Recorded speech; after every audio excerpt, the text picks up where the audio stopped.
Ex-técnico da seleção masculina de futebol, Tite seria o novo contratado do Orlando City, na Flórida.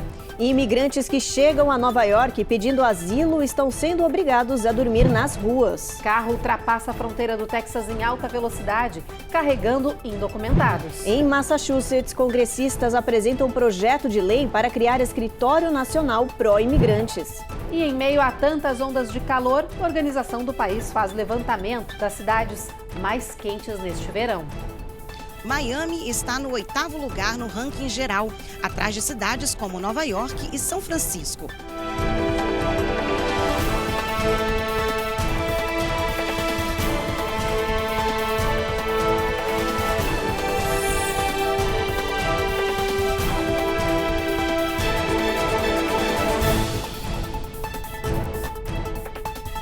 Olá, boa noite. Muito boa noite. A gente abre essa edição falando da notícia de que o ex-técnico da seleção brasileira masculina, o Tite, está de malas prontas para sair do Brasil e mudar de país. E ele pode vir parar aqui nos Estados Unidos. Pois é, olha, a negociação ainda é um mistério, mas o mundo do esporte especula que Tite é o novo treinador do Orlando City, um time que já tem no elenco aí vários brasileiros. A repórter Carla Marinho tem todas as informações.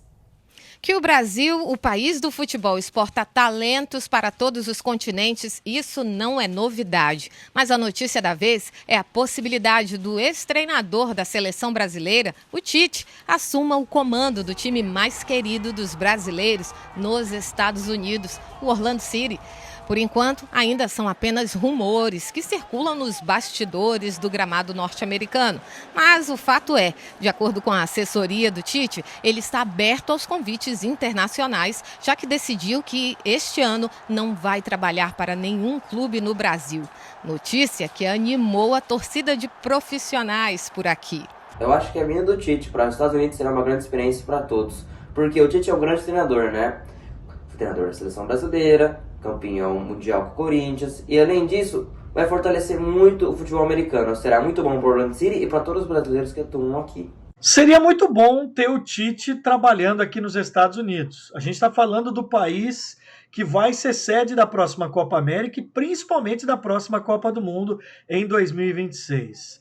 Eu vejo o nome dele sendo especulado também como um reflexo direto da chegada do Lionel Messi aqui.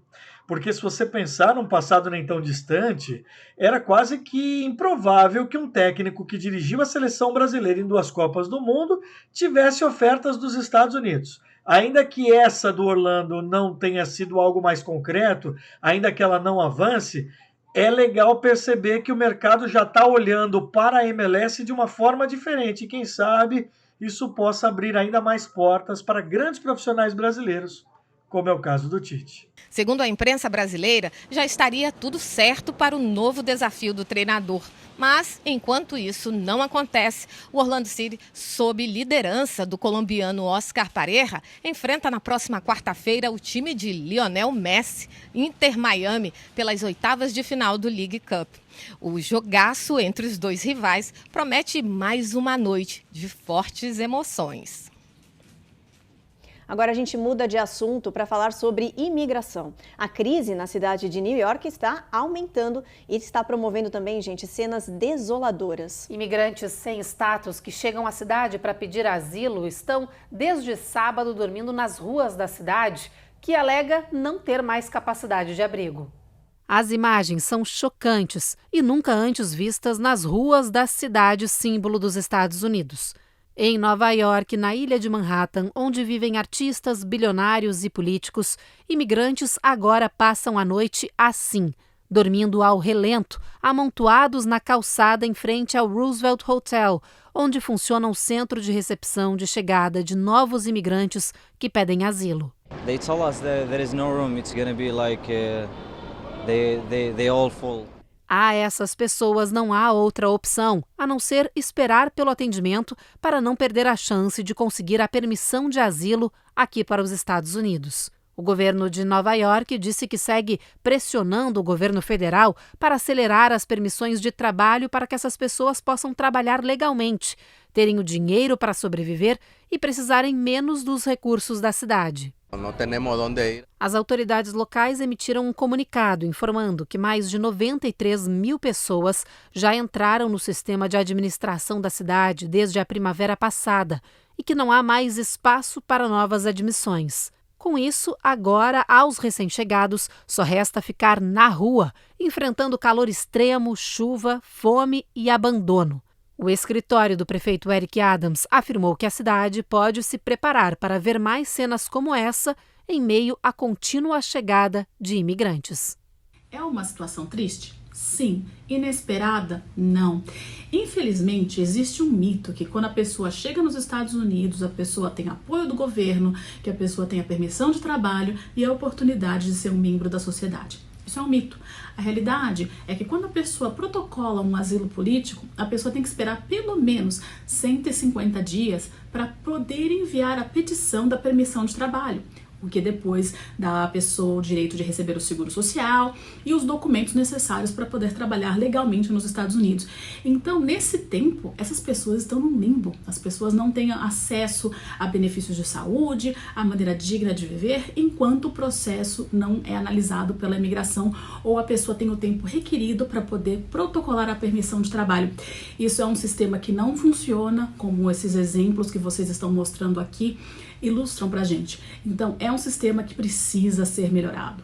No Texas, a polícia perseguiu um carro que cruzou a fronteira sul com 4 indocumentados dentro. O motorista era um adolescente de apenas 14 anos. Ele teria sido contratado por redes sociais. Esse é o momento em que a polícia inicia a perseguição atrás desse veículo que chegou em alta velocidade no país com os indocumentados, perto da fronteira com o México. Quando o carro parou, os imigrantes tentaram fugir, mas claro que todos eles acabaram presos, incluindo aí o motorista de 14 anos, que vai responder por tráfico ilegal de humanos. Já na Carolina do Norte, na cidade de Lincolnton, a polícia pede para identificar o motorista de um outro carro.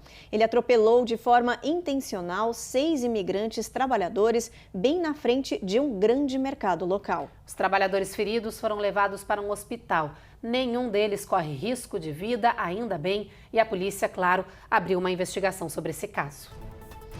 E olha, depois do intervalo, em Massachusetts, congressistas apresentam um projeto de lei para criar escritório nacional pró-imigrantes. E tem os detalhes de uma pesquisa que revelou o quanto as pessoas negras e latinas são presas de forma desproporcional em Los Angeles, na Califórnia.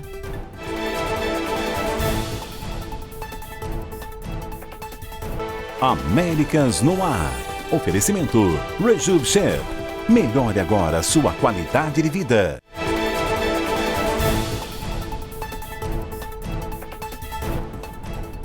Dois congressistas, um de Massachusetts e outro de Nova York, reintroduziram no Congresso uma antiga legislação que pode ser muito benéfica para os imigrantes.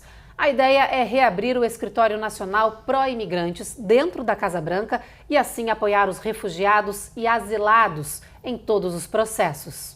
A proposta deve ser discutida e votada pelos políticos no Congresso. O National Office of New Americans Act pretende cuidar especificamente das questões de imigração.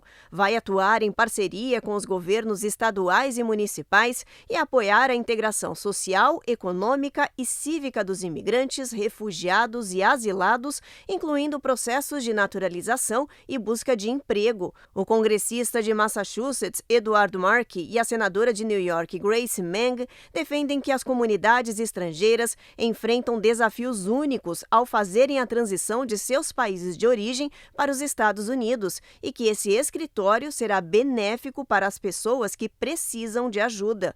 Vai acelerar processos e decisões que estão paralisadas no sistema. Além disso, esse projeto de lei vai fornecer recursos aos novos e futuros americanos e apoiar na superação de desafios ao longo da jornada imigratória. Mais de 100 organizações pró-imigrantes endossaram o projeto. A cidade de Nova York está prestes a implementar uma nova lei que tem como alvo os imigrantes que acabam trabalhando como ambulantes na Big Apple.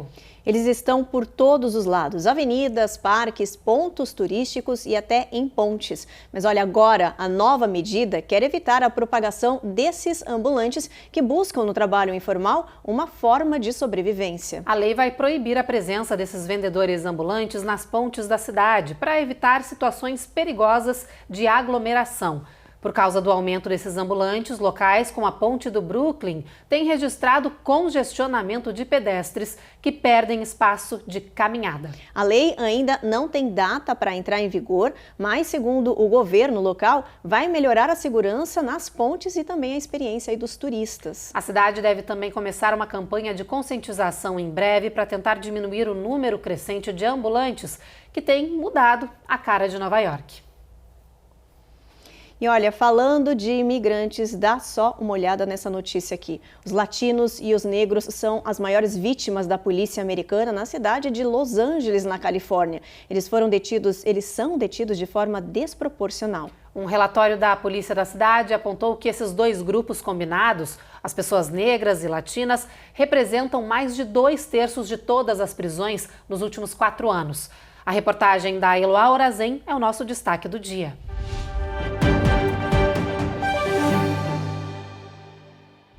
Nos últimos 4 anos, a polícia de Los Angeles registrou quase 300 mil prisões. E esses casos foram analisados para comprovar o que muita gente já sabia. O encarceramento de pessoas latinas e negras é desproporcional em relação à participação desta população na sociedade. Pessoas negras, por exemplo, representam 8% da população da cidade, mas compõem 27% das prisões. Já os latinos, que são 48% dos residentes de Los Angeles, respondem a 51% das prisões.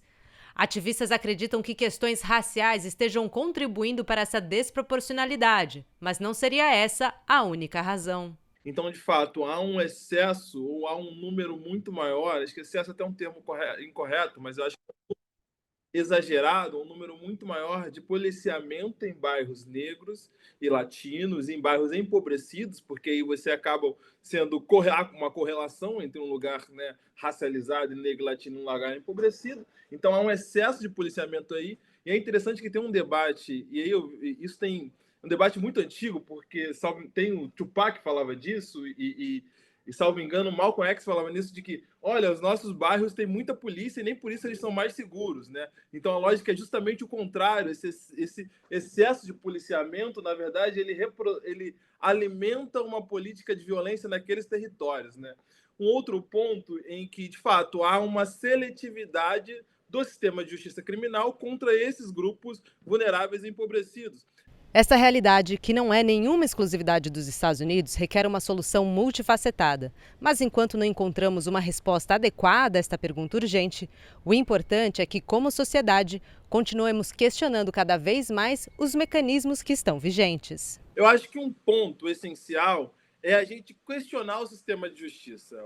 É realmente sentar e falar, para que isso serve? Como isso opera? Para que lado isso está indo? E é isso que nos satisfaz? Não é, porque nós não estamos mais seguros do que antes. Um exemplo que eu gosto muito de usar no Brasil é que a gente tem a 3ª maior população carcerária do mundo. E nem por isso somos os 3º em índice de segurança. Pelo contrário, então prender mais gente não significa essencialmente mais segurança. Então, se não significa, a gente tem que mudar todo o procedimento, inclusive o sistema de justiça. No próximo bloco, aeroportos de todo o país estão criando creches dentro das instalações para atrair novos trabalhadores. E no giro de flagrantes tem a queda de um avião em uma praia de New Hampshire e o resgate impressionante de um homem em um carro em chamas no Texas.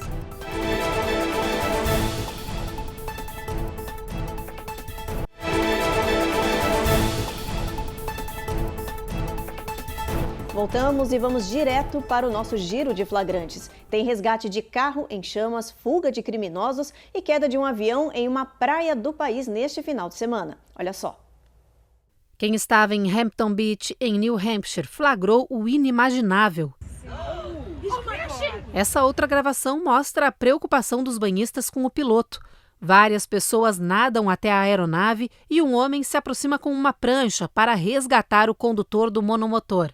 Depois da ação de resgate, um grupo de banhistas e salva-vidas se uniu para retirar o avião do mar, sob aplausos.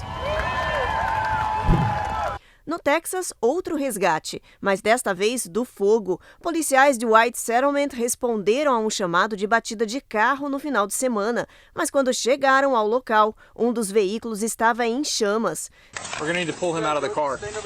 Dentro do carro estavam 2 pessoas. Uma delas saiu pela porta do motorista, mas o homem que estava no banco do carona ficou preso e inconsciente. Os oficiais nem pensaram 2 vezes, correram para salvar o homem. Depois, um dos policiais ainda tenta apagar o fogo com um extintor enquanto aguarda a chegada dos bombeiros. As 2 vítimas passam bem. Um motorista de Boston, em Massachusetts, flagrou a tentativa de policiais de fazer um grupo criminoso se render, supostamente após um assalto. Os oficiais rodam o carro com arma em punho, até que uma das portas se abre e um homem foge. Em seguida, o motorista atrás do carro conta: 1, 2, 3. The whole boys are out, dude. Todos os 4 homens encapuzados escapam enquanto os policiais correm desesperadamente atrás deles. Segundo a polícia de Boston, 3 dos 4 bandidos já foram presos. Mudando de assunto, para tentar reduzir a crise aérea com a falta de trabalhadores, os aeroportos estão oferecendo benefícios. Entre eles, creches para as crianças. Essa ideia vem se espalhando por vários terminais aéreos do país e agradando e muito os funcionários. A ideia é atrair homens e mulheres para o emprego e oferecer facilidades que não existem em outras empresas. E, com isso, suprir a falta de mão de obra que surgiu durante a pandemia e que se arrasta até hoje. Os aeroportos decidiram construir creches nos terminais para que os pais possam trabalhar tranquilamente e verificar o filho quando necessário. Muitos deles já estão quase prontos, como em Pittsburgh, por exemplo. Os centros infantis vão funcionar para todos os trabalhadores, desde atendentes de check-in até faxineiras e trabalhadores de construção dos terminais. Serão cobradas taxas, mas o valor será abaixo do mercado. A ideia surgiu depois que uma pesquisa apontou que 43% das mulheres deixaram seus empregos por falta de cuidados infantis na primeira infância. Os funcionários aprovaram a iniciativa.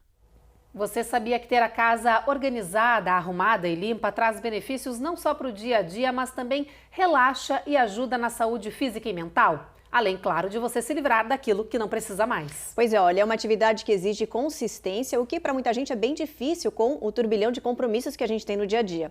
A Giovanna Locatelli mostra que organizar pode significar também economia de dinheiro e muito mais. Nada mais estressante do que abrir o armário da cozinha e ver todas aquelas panelas que nem são usadas. Ah, e aquela gaveta cheia de potes plásticos com tampas desencontradas. Uma casa arrumada, limpa e organizada, além de proporcionar maior economia de tempo e dinheiro, também traz bem-estar físico e mental e ajuda na saúde.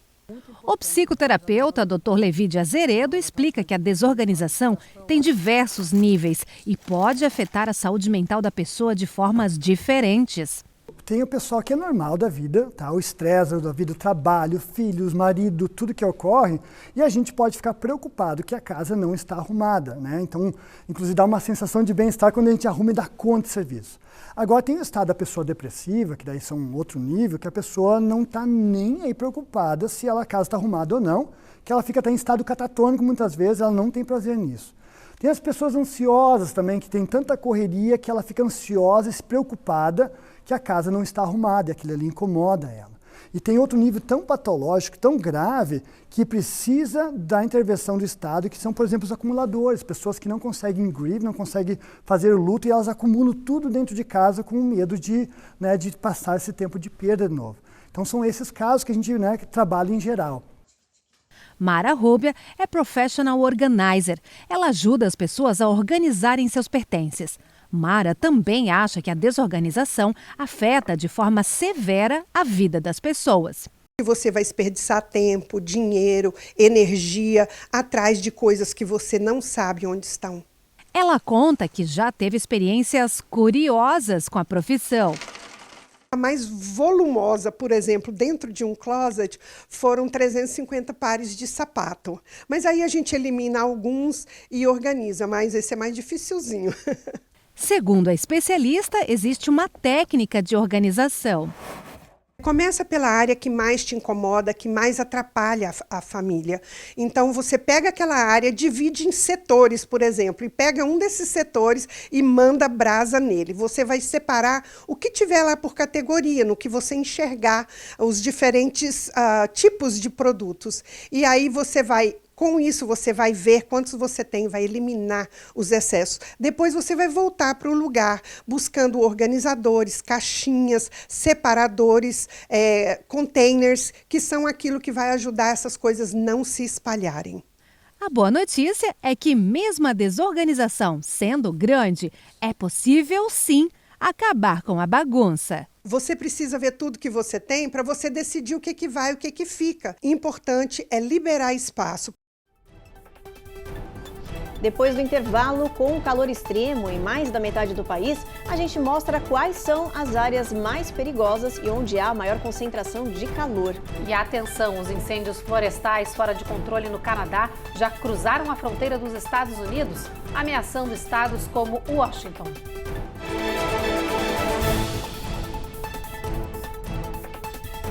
Américas no ar.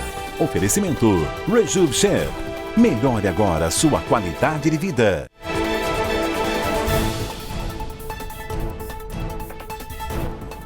Uma organização dos Estados Unidos fez um levantamento das cidades mais quentes neste verão e onde o calor fica acima do normal. Essas regiões são chamadas ilhas urbanas porque possuem mais prédios do que áreas verdes. E isso funciona com o efeito estufa.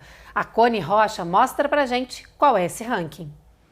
Miami está no 8º lugar no ranking geral, atrás de cidades como Nova York e São Francisco. As duas regiões que estão no topo do ranking são New Orleans e Newark. O índice das ilhas de calor foi aplicado em 159 cidades americanas, justamente porque aproximadamente 85% da população dos Estados Unidos mora em áreas metropolitanas. Essas selvas de concreto com milhares de prédios e pouca vegetação tendem a absorver mais o calor e manter as temperaturas altas por mais tempo.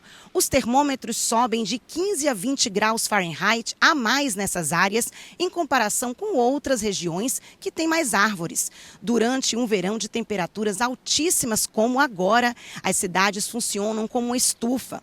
Os prédios e a emissão de gases nessas regiões aumentam muito o calor e dificultam o resfriamento.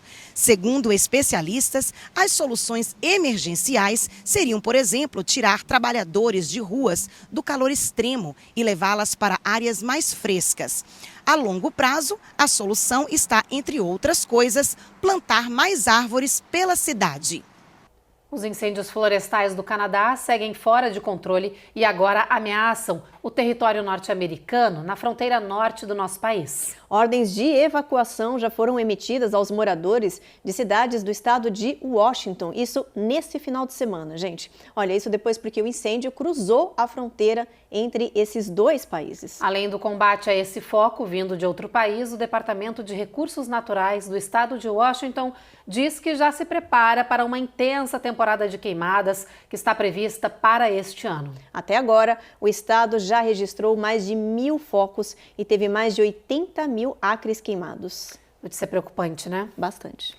Bom, pessoal, vou convidar vocês agora então para a nossa meteorologia. Vamos ver a previsão do tempo e qual é a expectativa para essa terça-feira em todo o país? Vem com a gente aqui no nosso mapa. Olha só, em Boston e New York, previsão de tempestade. Em Washington, a máxima pode chegar a 95.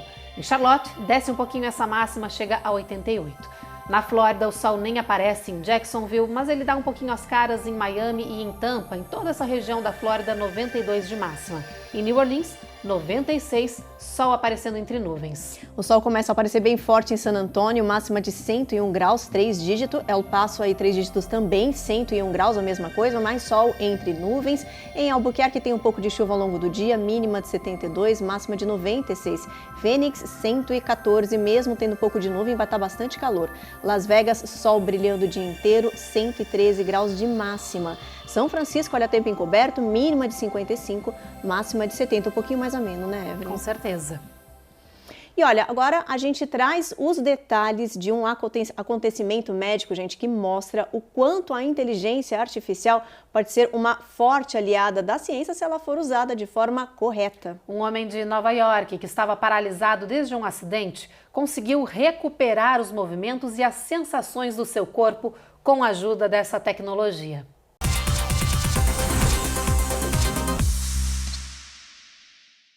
I thought, like, for sure I'd never touch my hands. Now they're both together. Keith Thomas e sua irmã Michelle, que agora é sua cuidadora, viram suas vidas mudar de uma hora para outra. Em 2020, Keith caiu acidentalmente em uma piscina rasa, bateu com a cabeça e quebrou o pescoço. Hit my head at the bottom of the pool, broke my neck. Como resultado, ele ficou paralisado do peito para baixo e se isolou do mundo. Parou de ver os amigos e sair de casa. I was just embarrassed that this happened to me. Por insistência da irmã, ele aceitou participar de um estudo que usaria a inteligência artificial para restaurar o movimento físico de pacientes paralisados. The challenge was to get these tiny little fragile electrodes, hundreds of them. Um desafio e tanto, como relatou um dos chefes do Instituto Feinstein, da Northwell Health, onde foi feita a pesquisa médica. O especialista explicou que foi criado um modelo 3D do cérebro de Keith para testar a técnica minuciosa de colocar minúsculos eletrodos em partes do cérebro responsáveis por sentir as pontas dos dedos e mover as mãos. E funcionou! Os chips desenvolvidos por inteligência artificial foram implementados com sucesso em uma cirurgia que durou 15 horas. Agora, aos 41 anos, Keith começa uma nova e inesperada etapa da vida, que tem cada novidade celebrada pela irmã. Opening and closing his hand is what he was able to do. It was amazing. É incrível, inacreditável, eu não consigo acreditar que isso está acontecendo, diz o paciente. Segundo o médico Chad Boughton, esse é o primeiro caso do tipo no mundo. This is the first case of this kind in the world. Keith ainda tem um longo processo pela frente para conseguir ampliar seus movimentos e cai em lágrimas ao pensar em voltar a ter sua independência daqui para frente. I'm in such a better place now as I was when I first.